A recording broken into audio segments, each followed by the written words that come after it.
So the first time I came in touch with ecstatic dance,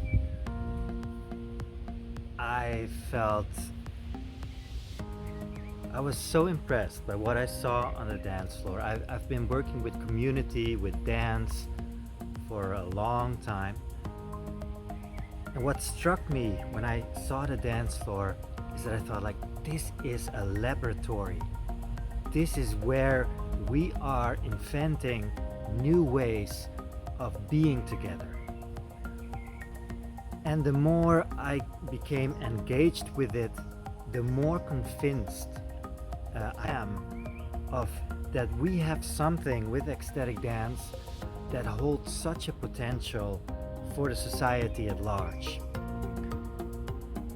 We're finding and recreating ways of being together, creating an inclusive and safe space where each one of us, old, young, black, white, whatever religion, can be, can express, can connect.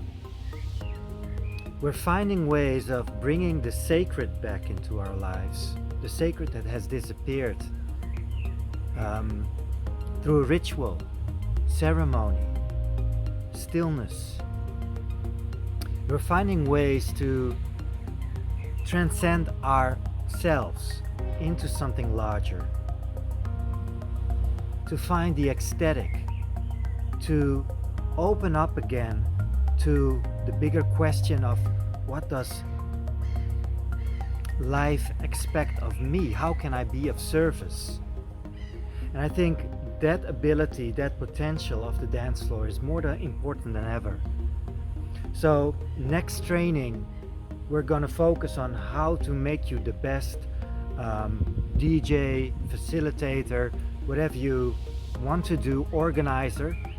And we're also going to focus on how can we bring these ingredients that we find on a dance floor, how can we bring them to all facets of life? So how can we include ceremony and ritual in our ordinary life? How can we build sacred and inclusive and safe spaces everywhere? So I'm very thrilled about this training. Hope to see you there.